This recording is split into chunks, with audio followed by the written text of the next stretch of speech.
반갑습니다. 수학의 정수 차윤입니다. 자, 이제 벡터의 내적.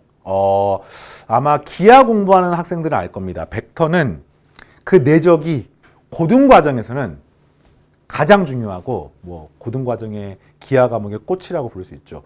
고등학교 수능에서도 가장 어려운 문제가 벡터의 내적의 출제가 되고, 벡터 내적은 여러 가지 기하학적 의미, 그 다음에 복잡한 연산들을 하는 그런 측면에서도 의미가 있는데, 벡터의 내적을 기하 공부했던 걸 다시 공부하는 것은 우리가 큰 의미가 없으니까 좀 넓은 시야를 가지기 위해서 여러분과 이야기하고자 합니다. 내적을 하는데 영어로 inner product입니다. 안쪽이란 뜻이고요. 이 적자가 곱하기 적자입니다. 수학 기호로는 벡터 A 점을 찍어요. .b야. 벡터 B. 벡터 A 내적, 벡터 B. 자, 이렇게 돼 있고요. 벡터가 새로운 연산 체계가 등장을 한 거잖아요. 크기와 방향을 모두 갖는 어떤 양이야. 근데 이걸 연산하면서 우리는 앞에서 뭘 해왔냐면은 두 벡터를 한번 더 해봤어. 두 벡터를 빼봤어. 그 다음에 하나의 벡터의 실수배를 해봤어. 이런 걸 우리가 앞에서 한 겁니다. 그러면 너무너무 당연하게 그 다음에 뭐 하고 싶냐면은 두 벡터를 이렇게 곱하고 싶은 거야. 곱하고 싶은 거야. 근데 문제가 하나 있어요. 문제가 하나 있습니다. 어떤 벡터가 있어요. 어떤 벡터가 있습니다. 얘는 크기가 2이고 얘는 크기가 1이야. 이 두 벡터를 곱하고 싶어. 그럼 보통 우리가 곱한다 그러면은 어떤 상황이 되면 참 좋을까? 2 곱하기 1 하면은 좋지 않겠습니까? 근데 벡터는 방향이라고 하는 게 있어. 똑같이 크기가 1인 벡터고 이번에는 크기가 2인 벡터가 이렇게 있다고 칩시다. 그러면은 얘랑 이 벡터가 놓여있는 상태랑 이 벡터랑 이 벡터가 놓여있는 상태가 다르니까 어떤 연산을 했을 때 그 계산 결과가 그냥 단순히 크기만 골라가지고 똑같다고 하는 거는 약간 어폐가 있는 거잖아. 그치? 방향에 대한 고려를 전혀 안 한 거잖아. 그럴 거면 벡터를 왜 배웁니까? 그치? 그래서 이 방향까지도 고려한 그러면서 수학적인 정의이긴 합니다만 실생활 또는 물리학에서 어떤 물리학적인 의미를 가지게 되는 연산 체계를 이제 생각한 거야. 그래서 등장하는 게 벡터의 내적입니다. 알겠습니까?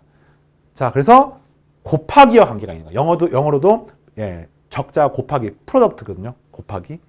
그래서 그 두 벡터를 곱하는 개념을 지금 설명하는데 오늘은 막 연산을 막 하진 않고 그 내적에 관련된 좀 이야기를 할게요. 곱하기와 관련된 개념이 두 개가 있어요. 하나가 이렇게 우리가 보통 두 실수 A, B를 곱하면 이렇게 쓰기도 하고요. 또는 A 곱하기 B라고 쓰기도 하고요. 또는 A 곱하기 B라고 쓰기도 하잖아. 그래서 벡터 연산도 참 신기하게 비슷합니다. 여기다 이렇게 X는 아니고 이제 곱하기 이온 거지.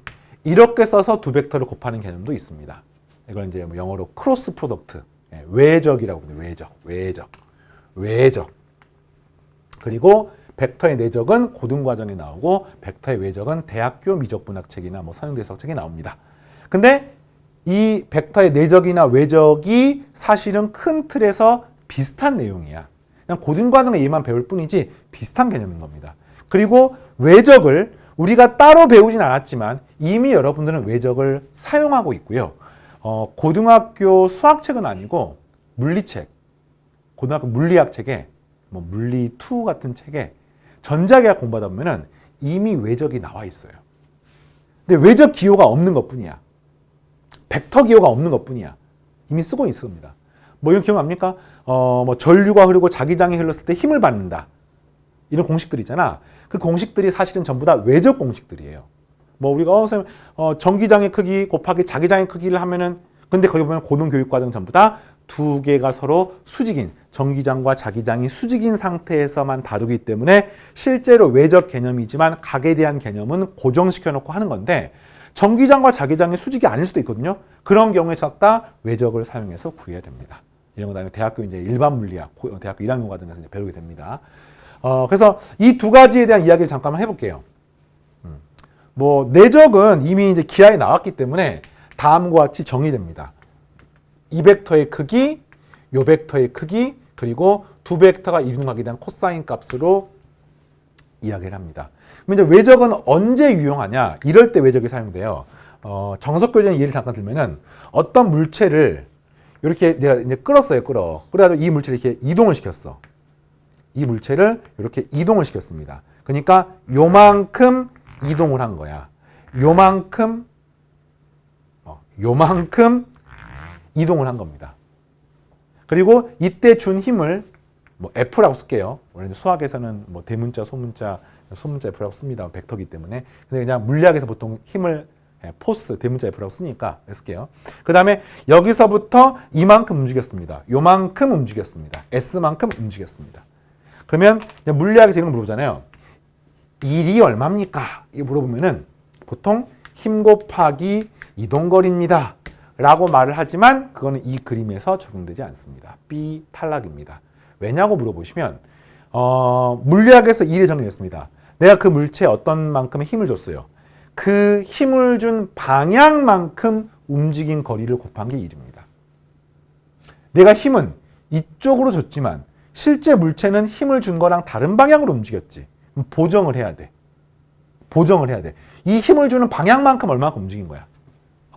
여기다 이렇게 뭐 수선을 그어서 얘가 뭐 요만큼 움직이는 거죠. 그래서 이걸 이제 어떻게 다룰 것이냐라고 하면은 이렇게 되는 거죠. 힘, 그리고 이동거리, 거기에 코사인 세타를 곱하시면 됩니다. 요거는 이렇게 생각하면 됩니다. 힘을 이 물체가 이동하는 방향으로 이렇게 쪼개게 되면은 이렇게 움직이는 거거든요. 이게 뭐 이렇게 쪼갤 수가 있습니다. 이거는 물체가 이동한 방향과는 수직이기 때문에 아무런 영향을 주지 않고요. 이게 물체가 이동한 방향으로 움직이는 건데 요 벡터의 크기는 요 힘 곱하기 코사인 세타가 되는 겁니다. 그래서 F 곱하기 코사인 세타에다가 이동거리 곱해서 구하는 게 바로 일의 정확한 개념인 거야. 또는요, 이것도 가능하죠. 내가 요 이동거리를 힘의 방향으로 얼마만큼 움직였는지를 보면은 얘가 지금 이만큼 움직였잖아. 그럼 이렇게 수선을 내려서 요만큼 움직이는 거거든요. 그럼 이게 뭐냐면은 S 곱하기 코사인 세타입니다. 그래서 F는 그대로 있고 S 곱하기 코사인 세타 같은 개념인 거야. 그래서 이렇게 쓸 수가 있고 이게 아니라는 거죠.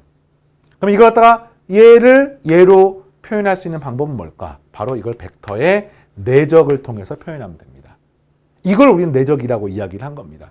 정확하게 정의는 그냥 수학은 수학 자체로 정의입니다. 물리학과 상관이 없어요. 근데 정의를 할 때 그냥 막 하는 게 아니라 이렇게 정의하면은 여기서도 유용하고 여기서도 개념이 연결되기 때문에 정의를 하는 거니까 이걸 이렇게 정의를 하면은 어떻게 됩니까? 내가 힘을 주는 방향만큼 움직였을 때를 나타내고 그것들을 곱하는 거라서 얘가 이렇게 정의가 됩니다. 그러면 앞으로 이제 어떤 물체가 해주는 일은 힘하고 그 물체가 실제로 움직이는 거를 내적을 하시면 답이 되는 겁니다. 개념상으로는 힘의 크기, 이동거리 곱하기 코사인 세타가 하는 게 되는 거죠. 정석 교재에 있는 내용이니까 내적은 이 정도로 하고 그럼 이제 외적, 외적의 뭐 공식이나 연산 같은 건 따로 안 할게요. 외적을 구하는 과정에서는 또 실제로 행렬이 들어갑니다. 행렬이 들어가. 디터미넌트가 필요해. 근데 그거는 그냥 따로 안 할게요. 외적이 뭐냐라고 물어보시면 뭐 이걸 이제 막 방향 이런 거 생각하지 말고 외적은 두 벡터가 역시 있어요. 두 벡터가 있습니다. 벡터의 벡터 B가 있습니다.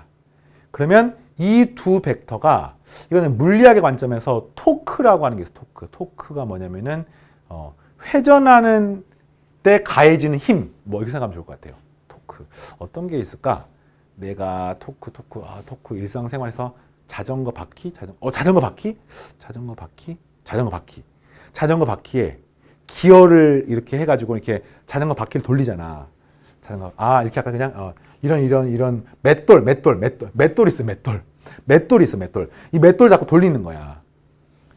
돌리는데 내가 100이라는 힘을 이용해서 맷돌을 이쪽 방향으로 이렇게 돌릴 때 이 맷돌이 돌아가려고 하는 힘과 내가 100이라는 힘을 줬는데 이 나무 막대기 맷돌을 가운데 근처에 잡아서 이렇게 힘을 줬을 때 얘가 돌아가려고 하는 힘의 그 어떤 크기가 다르겠지. 정확히는 힘이라고 말하면 안 돼요. 그게 토크거든요.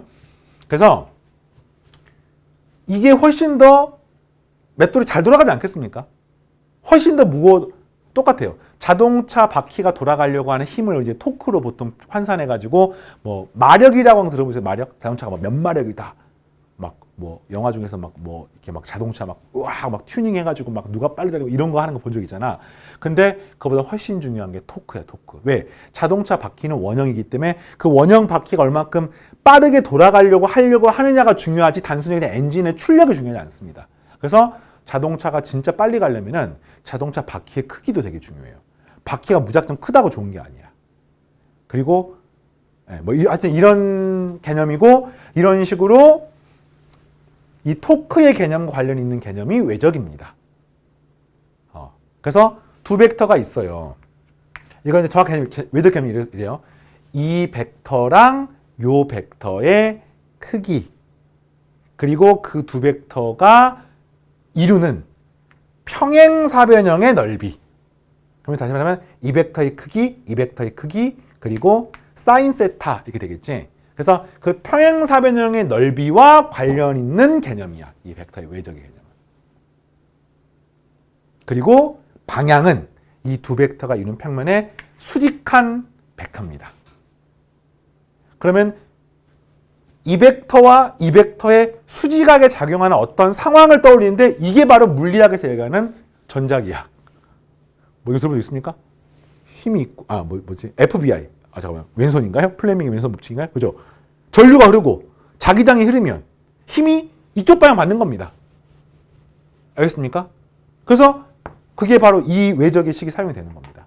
단 고등 과정에서는 전기장과 자기장이 수직한 걸 다루고 그다음 그것들이 또 수직하는 거니까 뭐 이런 식으로 이제 플레밍의 왼손 법칙을 이야기하는 건데 이게 이제 각도가 전기장과 자기장이 이렇게 세타의 각도를 이룰 수도 있습니다. 그러면 이제 그때 힘은 어떻게 받느냐 이런 것들이 이제 막 뭐 모터라든지 이런 것들을 막 다루면서 하는데 대학교 물리학 시간에 배우시고 어쨌든 두 벡터의 고배 개념을 갖는 게 외적이라는 것도 있다라는 것만 알면 되겠습니다. 뭐 식을 따로 외울 필요는 없고 괜찮겠습니까?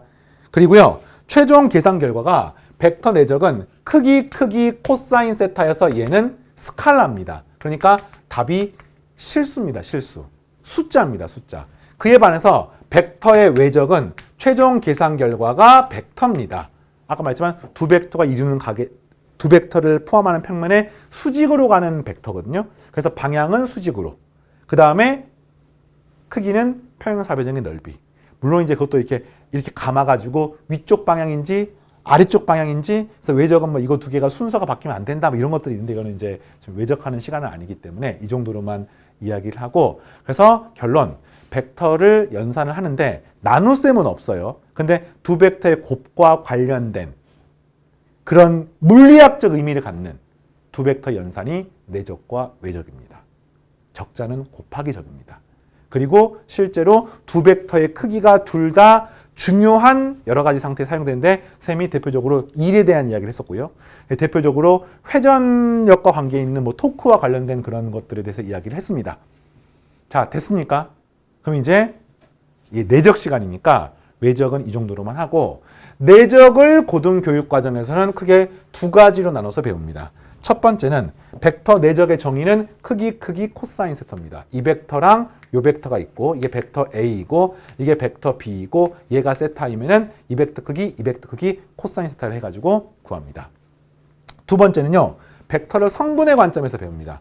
벡터 A는 A1, A2 벡터 B는 B1, B2라고 하면은 벡터 A 내적 벡터 B2는 A1, B1 더하기 A2, B2라고 쓸 수가 있습니다. 그래서 두 벡터의 내적을 이렇게 벡터의 X성분끼리의 곱, Y성분끼리의 곱으로 표현할 수가 있습니다.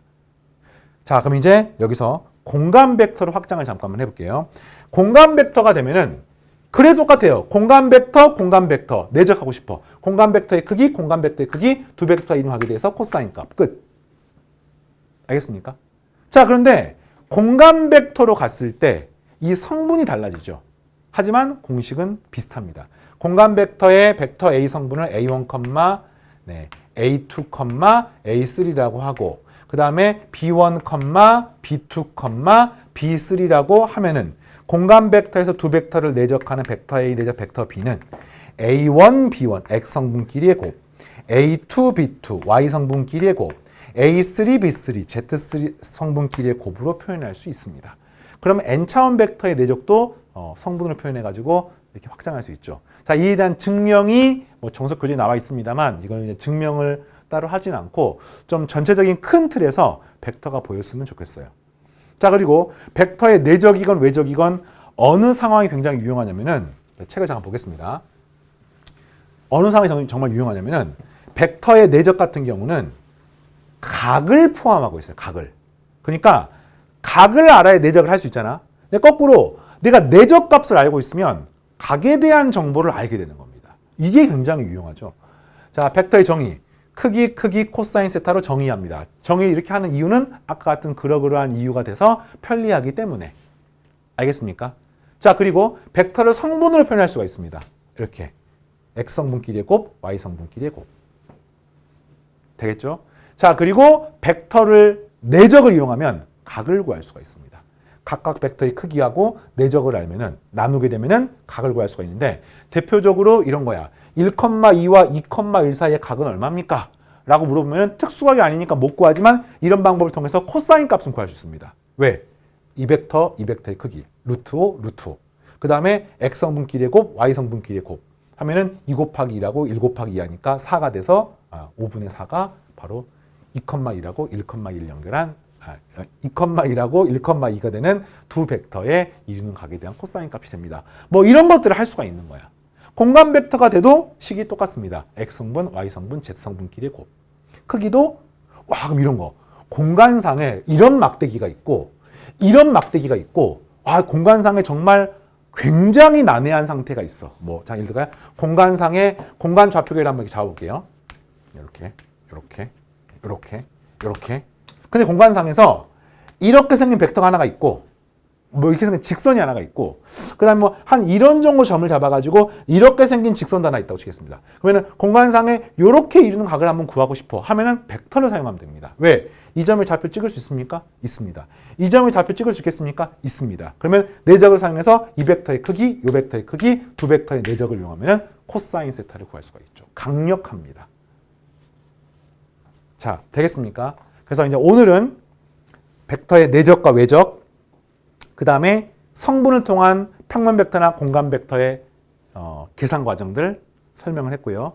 다음 시간에 내적 관련된 자잘한 연산 법칙이라든지 그 다음에 또 벡터 내적의 기하학적 의미라고 하는 게 있어요. 기하학적 의미 그리고 이제 좀 확장된 여러 가지 개념들을 이야기를 하면서 벡터 내적 함께 공부해 나가겠습니다. 오늘 여기까지입니다. 다음 시간에 계속해서 공부하겠습니다. 마치겠습니다.